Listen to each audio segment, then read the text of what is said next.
우리가 구약 성경의 가장 중심에 있는 호세아서 11장을 어제까지 살펴보았습니다. 하나님께서 우리를 아들, 딸로 부르셨다라고 하는 것, 여전히 죄 가운데 있고 하나님이 우리를 그리도 사랑하시거늘 우리 인간은 하나님이 부르신다라고 얘기해도 자리에서 일어나지도 않는데요. 그게 이스라엘이었어요.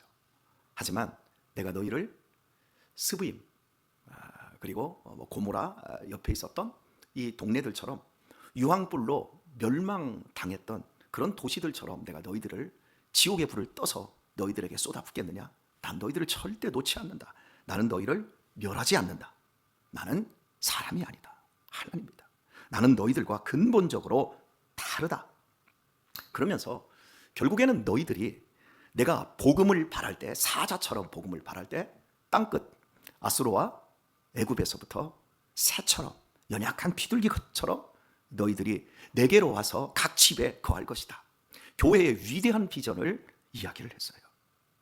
각 집, 우리는 이 우주적인 교회, 이 유니버셜한 교회가 있습니다만은 각자 지역에 있는 로컬 처치, 이렇게 교회가 있습니다. 이런 곳에 여기는 하나님의 집이야, 이렇게 깃드는 거예요.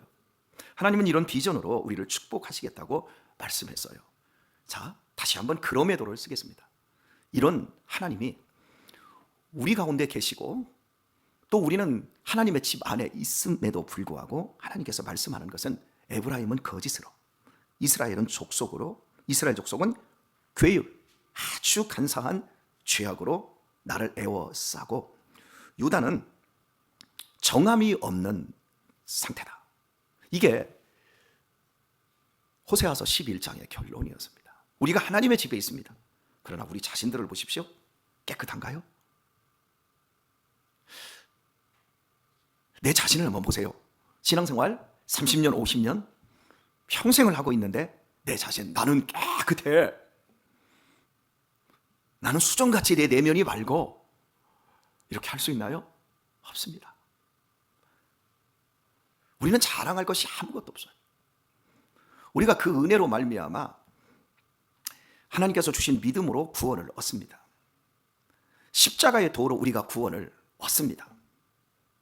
그냥 얻은 거예요. 자랑할 것이 없어요. 나를 자랑할 것이 없어요.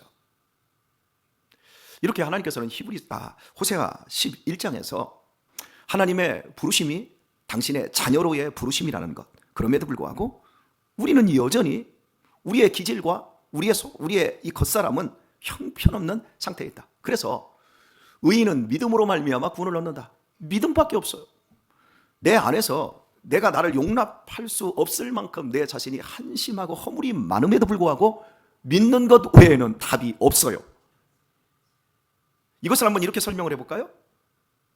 저도 지금 자녀들이 한참 크고 있습니다. 제일 큰 자식은 이제 26이 되다 보니까 여러분들이 참 우리 하영이 예쁘다, 예쁘게 컸다, 믿음도 좋고 마음씨도 곱고, 이렇게 하면 제가 할 때 여러분이 아멘을 해주시면 제가 얼마나 마음이 좋겠습니까? 이게 제 말이 아니라 우리 신영순 권사님은 누가 데려갈지 몰라도 참 하영이는 음식 잘하지, 피아노 잘 치지, 이쁘지, 마음씨 곱지, 어떻게 다 좋은 얘기를 다 대시더라고.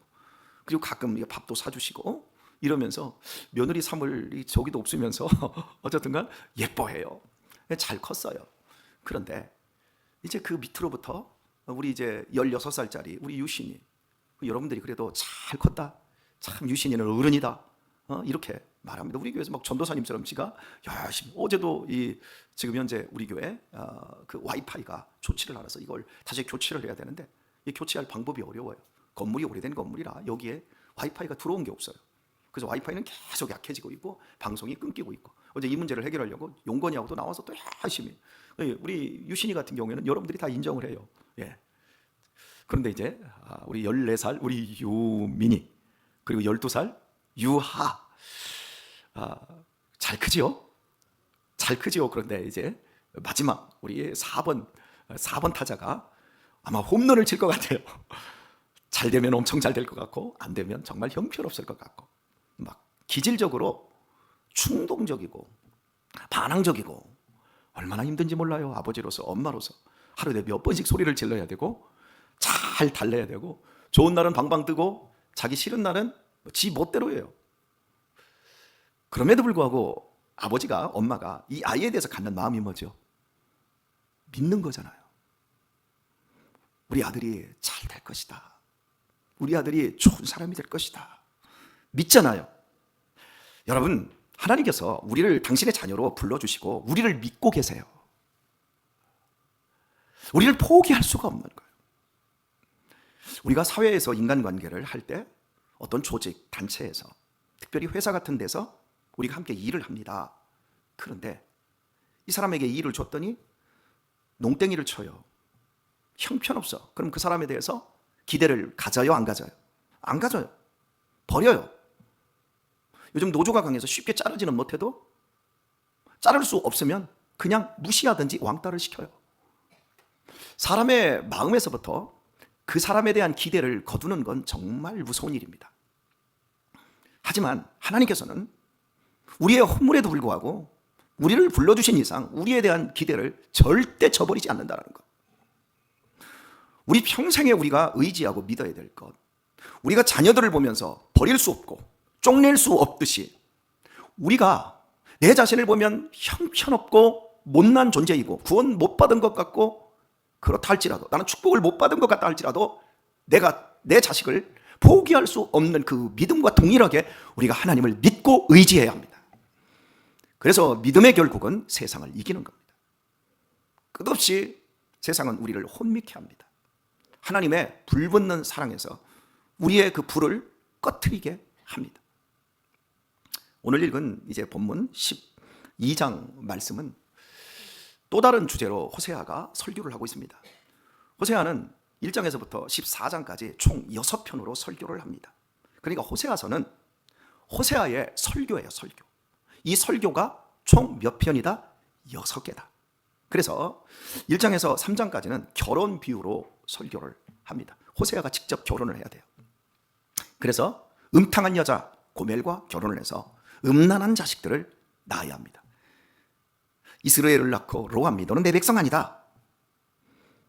그래서 비극적으로 하나님께서 이스라엘 백성들을 당신의 아내를 삼았는데 이스라엘 백성들은 음탕한 고멜과 똑같다. 그래도 호세아가 계속해서 그 음탕한 고멜이 바람 피우고 사생활을 낳아도 계속해서 너는 내 아내다 하고 하나님으로부터 데려와서 끝까지 살게 하는 그 모습을 통해서 호세아는 자기의 삶으로 하나님의 사랑을 드러내는 설교를 했습니다. 이것이 1장에서 3장까지였고요. 이제 4장에서 10장까지는 이스라엘 백성들의 죄와 심판에 대한 설교를 아주 무섭게 설교를 했어요. 저는 이 설교를 해오면서 이거 막 그냥 안 했으면 좋겠다 할 정도로 불편하고 힘들었어요. 매번 새벽 시간에 첫 번째 시간에 하나님의 사랑, 하나님의 불붙는 사랑, 우리를 향한 변함없는 사랑, 지지, 격려 이걸로 설교하고도 하루를 살아도 버거운데 매일같이 하나님의 이 심판에 대한 경고를 설교했어요. 그리고 여러분들은 그걸 다 들어주셔서 너무 감사하고요. 그리고 이제 세 번째 설교가 11장에서 하나님의 자비와 사랑에 대한 설교, 우리를 하나님의 자녀로 불러주셨다라고 하는 이 설교, 우리를 포기하지 않는다라는 설교를 세 번째 설교로 호세아를 통해서 들었습니다. 그리고 오늘은 이제 네 번째 설교, 12장은 네 번째 설교로 이스라엘의 죄와 예언자들에 대한 설교입니다. 그리고 13장은 이스라엘의 배교와 심판에 대한 설교이고, 그리고 14장 마지막 여섯 번째 설교는 이스라엘 백성들의 회복과 구원에 대한 설교입니다. 제가 이렇게 6개를 했어요. 자, 이제 복습을 한번 해볼까요? 자, 첫 번째 뭐라고요? 여러분 시험됩니다. 예, 두 번째 뭐라고요? 모르겠어요? 예, 몰라야 정상이에요. 여러분이 저한테 물어봐도 저 몰라요. 몇 개밖에. 자, 오늘은 몇 번째 설교라고요? 네 번째. 이 네 번째 설교. 이것만 여러분이 기억을 하시면 되겠습니다. 자, 그런데 우리 한번 12장 6절을 한번 볼까요? 그런즉 너희 하나님께로 돌아와서 인애와 공의를 지키며 항상 너희 하나님을 바라볼지니라. 항상 너희 하나님을 바라볼지니라. 자, 오늘 네 번째 설교의 주제가 너희 하나님을 바라볼지라 이거예요. 자, 우리 교회 여러분, 저를 한번 바라보도록 하십시다. 하나님 지금 이렇게 말씀하고 있는 거예요. 저 한번 보니까 어때요? 얼굴이 해같이 빛나나요? 이럴 때 아멘하는 사람은 복을 많이 받는데, 저를 보니까 해같이 빛나나요? 제가 어제 머리 깎았어요. 어젯밤 9시에 제 머리를 제가 깎았어요. 잘 깎았죠? 네. 벌써 제가 제 머리를 깎기 시작한 지가 2년이 넘었습니다. 조금 마음에 안 들면 다시 깎으면 되는 거예요. 머리 깎을 때 잘못 깎으면 잠깐 속상해도 괜찮아요. 왜? 머리는 계속 자라나니까. 깎은 대로 그대로 있으면 안 되지만 계속 하다 보니까 머리를 잘 깎아서 우리 중님들은 머리를 잘 못 깎아도, 자기 머리를 못 깎아도 목사는 자기 머리를 어쨌든간 잘 깎습니다. 자, 저를 바라보니까 틀려진 점이 있잖아요. 어제하고 그제요. 아셨나요? 하나님께서 지금 당신을 바라보라는 거예요. 하나님을 바라보는 것에서부터 우리의 신앙은 성공합니다. 하나님을 피하는 데서부터 아무리 인생이 밝고 미래가 정말 넓게 열린 것 같아도 하나님을 피하고 하나님을 향한 눈을 거두는 데서부터 우리의 인생은 끝나는 거예요. 오늘 이 새벽에 이 자리에 처음으로 오신 우리 한 50대에 저기 계신 분이 있어요. 오늘 왜 나오셨는지는 몰라도 분명한 건 하나님을 바라보기 위한 마음으로 이 자리에 나온 줄 저는 믿습니다. 이게 우리의 인생의 기적의 시작이에요. 한번 생각해 보세요. 우리의 인생이 하늘에서 뚝 떨어지지 않아요. 어느 날 성공이 땅에서 툭 하고 솟아나지 않아요. 수없이 많은 세월이 쌓여서 우리라고 하는 존재가 만들어지고 나의 행복이 만들어지고 나의 성품과 나의 인격과 운명이 만들어집니다. 그런데 거기에는 시작점이 있어요. 호세아는 네 번째 설교를 통해서 우리가 하나님을 바라봐야 되는데, 하나님을 바라보는데 그러면 거기에서 무슨 일이 벌어지는가? 본문은 6절은 그런즉, 그러므로 접속사로 받고 있어요. 그러면 앞에 어떤 일이 있었다는 거잖아요. 그 일에 있어서 하나님은 한 인물을 구체적으로 얘기합니다. 설교 중에서요 가장 쉬운 설교는요 사건 설교보다 인물 설교가 훨씬 좋아요. 여러분 아브라함 아시죠? 아브라함을 딱 설교하면 갈대아 우르에서 하나님이 불러내시고 그가 갈 바를 알지 못하는데도 내가 네게 지시할 땅으로 가라. 그래서 말씀을 의지해서 갔다. 거기에 또 이삭을 주시고 백세의 아들을 주시고 그 아들을 번제물로 바치라 하셨고, 우리들도 하나님의 그런 인도함을 따라 우리의 삶에 있어서 하나님을 알게 되면 가장 귀중한 것도 바칠 수 있습니다. 인물 설교가 너무 설교자들은 제일 쉬운 것 같아요. 근데 제일 어려운 설교는 뭐죠? 교리 설교. 엄청 힘들어요. 예언 설교 힘들어요. 자, 네 번째 설교에서는 하나님께서 이 호세아를 통해서 야곱이라고 하는 사람을 등장을 시킵니다. 자, 잠시만 확인을 해볼까요? 2절을 봅니다. 여호와께서 유다와 쟁변하시고 야곱의 소행대로 벌 주시며 그 소위대로 보응하시리라. 야곱은 타에서 그 형의 발뒤꿈치를 잡았고 또 작년에 하나님과 힘을 겨루되 천사와 힘을 겨루고 이기고 울며 그에게 간구하였으며 하나님은 베델에서 저를 만나셨고 거기서 우리에게 말씀하셨나니 저는 만군 하나님 여호와시라. 여호와는 그의 기념칭훈이라. 그런즉 이렇게 말해요. 야곱. 자, 야곱의 별명이 뭐죠? 속이는 자, 발뒤꿈치를 잡은 자. 다 아네요? 근데 야곱의 이름으로 끝났습니까? 야곱의 이름은 하나님께서 칭호를 하나 줘요. 뭘 줬죠? 다 알잖아요. 이스라엘. 설교 끝. 그런즉, 야 보세요. 하나님이 나를 바라봐라 이렇게 말씀하신 그 이유가 뭐냐면 야곱의 인생, 정말 야곱은 죄송합니다 나쁜 놈이었어요. 이 다음에 천국 가면 제가 야곱을 만나겠지만 야곱은 너무 간사한 인간이었어요. 아버지 속이지요, 형님 속이지요, 삼촌 속이지요.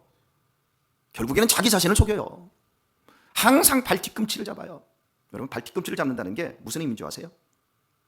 씨름할 때 나중에 야복강에서 야곱이 씨름을 합니다. 창세기 32장에서 천사와 성육신하기 전에 예수님과 성자 하나님과 씨름을 합니다. 씨름할 때 네 이름이 뭐냐? 야곱입니다. 예, 나는 발뒤꿈치를 잡는 자입니다. 거기서 왜 씨름으로 나옵니까? 우리나라 한국 씨름을 보면 가장 멋진 씨름이 있어요. 멋진 씨름 기술이 있어요. 안다리, 바깥다리, 들어매치기, 뭐 여러 씨름 기술이 있는데 그 중에서 정말 씨름의 백미라고 할 수 있는 기술이 뭐예요? 네, 뒤집기예요. 뒤집기는요, 내가 넘어가는 거예요. 내가 상대방보다 밑에 있고 넘어가서 상대방은 이겼다라고 할 때 딱 발 뒤꿈치를 잡고 확 뒤집어지는데요. 이 뒤집기 기술은 저도 씨름을 많이 해봐서 알아요. 뒤집기 기술은 그냥 삿발을 잡은 상태에서 허리로 갔다가 허리 힘으로 갔다가 돌려서 뒤집는 방법도 있지만 딱 넘어지면서요 발목쟁이를 잡으면서 탁 발목쟁이를 살짝만 탁 쳐주면 내가 넘어가는 힘으로 내 허리만 돌려주고 발목쟁이를 돌려주면 탕 하고 상대방을 먼저 메꽂는 기술, 이게 발뒤꿈치예요. 여러분, 하나님이 야곱을 정확하게 아세요. 야곱이 어떠한 인생을 살고 있고 야곱이 누구인지를 정확하게 아시고 하나님은 당신의 씨름판으로 불러들인 거예요. 그리고 이 야곱이 지금까지 발목을, 형님 발목도 잡았지요, 아버지 발목도 잡았지요, 삼촌 발목도 잡았지요. 그래가지고 거부를 이루었고, 그래가지고 인생 성공을 이루고 고향으로 돌아오는데 갈 수가 없어요. 성공을 했는데 갈 데가 없어요. 왜? 형이 400명을 데리고 20년 전 자기의 발 뒤꿈치를 잡아서 자기의 장자권을 뺏어간 것, 그거에 괘씸해서 형은 20년 동안 원한을 키웠고 20년의 세월이 지나면 모든 감정이 잊혀지긴 마련인데도 잊혀진 게 아니라 이빨을 갈고 있어요. 여러분, 남 발 뒤꿈치 잡고 성공하는 사람들, 하나님 버리고 하나님 얼굴 보지 않고 하나님의 낯을 피해서 자기 마음대로 인생의 성공을 구가하는 사람들이 결국 마지막에 걸려드는 장소가 씨름판이에요. 그 씨름판에서 섰을 때 야곱이 딱 잡고 자기가 평생을 그렇게 살았으니까 넘어뜨리려고 하는데 이 천사는 안 넘어가는 거예요. 도저히 이길 수가 없어요. 그런데 성경은 거꾸로 얘기해요. 하나님이 도저히 이길 수가 없으니까 놔달라, 나는 가야 되겠다. 그러자 야곱의 입에서 뻔히 알거든. 내가 이렇게 잡으려고 했는데도 이게 잡혀지지 않는 거예요. 넘어가지 않는 거예요. 그런데 이 사람이 오히려 자기한테 져준다는 걸 알고 가려고 하는데, 여러분, 사람은 삿발을 딱 잡아보면 그 사람이 얼마나 센 사람인 줄 알아요. 우리 팔씨름 딱 하기 전에요, 팔 딱 잡잖아요. 그리고 여기 딱 잡고서는 시작하기 전에 벌써 힘이 들어가요, 안 들어가요? 힘이 딱 여자들은 잘 몰라요. 남자들은 팔씨름을 해봐서 알아요. 딱 잡으면 벌써 내가 힘을 주기 전에 이 사람이 힘이 어느 정도인지를 직감을 합니다. 야곱은 알았어요. 그래서 이 사람은 하나님인지도 모르는데 이 사람은 나랑 다른 존재고 내가 지금까지 만났던 그런 존재와는 다르다. 그러니까 잡고 떠나려고 하니까, 당신이 나 축복하지 않으면 나 당신 떠나보내지 않겠습니다. 죽기 살기로 붙잡아버린 거예요. 그러자 하나님께서 그의 환도뼈를 쳐서 그를 절게 만듭니다. 다시는 남의 발뒤꿈치를 잡지 못하게 만듭니다. 그리고 야곱을 이름을 바꿔주면서 네가 싸운 대상이 누군 줄 알아? 하나님과 겨루어 이겼다라고 하는 이스라엘이라고 하는 영광스러운 이름으로 바꿔주십니다. 그날부터 야곱은 다른 인생을 삽니다. 야곱은 절대 하나님을 버리고 하나님의 말씀을 떠나서 남의 발뒤꿈치를 잡는 인생이 아니라 하나님의 말씀에 순종하며 남은 생애를 걸어갑니다. 그런즉, 성경에서 가장 많이 인생이 바뀐 사람이 누구예요? 그의 운명과 그의 인격이 바뀐 사람이 야곱이에요. 이 야곱을 오늘 호세아가 설교를 하면서 여기에 갖다 놓은 이유, 그리고 그 하나님을, 이렇게 야곱을 바꿔내신 하나님을 바라봐라 하는 이유가 뭐예요? 현재 이스라엘이 정말 못돼 먹은 것들인데 하나님은 그들을 이렇게 바꾸어 내시고야 말겠다는 거예요. 오늘 말씀 뵙겠습니다. 하나님은 우리를 바꾸어 내십니다. 우리 모두는 야곱이었습니다. 우리 교회에서 가장 간사한 야곱은 가장 성경에 있는 야곱을 닮은 똑같을 정도로 야비한 야곱이 누구였던 줄 아세요? 권혁철이에요. 그래서 하나님이 저를 바꿔서 여기에 가져다 놓은 거예요. 자랑할 게 있어요, 없어요? 없어요. 저를 자랑할 건 하나도 없어요. 하나님 외에는 없습니다. 자, 두 번째로 우리 교회에서 가장 간사하고 가장 큰 야곱이 누구였을까요? 저기 엄 장로님 같은 분들, 여기 이명교 장로님 같은 분들, 이런 분들이 다 간사했던 분들이에요. 그런데 야곱처럼 가장 큰 은혜를 받아서 오늘 장로님으로 교회를 섬겨가고 있어요. 이해하셨어요? 그런즉 아무것도 염려하지 마시고 주님 바라보며 세월 속에서 하나님의 말씀으로 아름답게 순종하시고 또 복되게 빚어지시기를 바랍니다. 그래서 여러분들이 하는 일마다, 모든 일마다 은혜였구나, 하나님이 개입하여 주셨구나, 그래서 하나님이 함께했던 흔적만 가지고 올 한 해도 믿음 안에서 승리하는 우리 성도님들 다 되시길 예수님의 이름으로 축원합니다.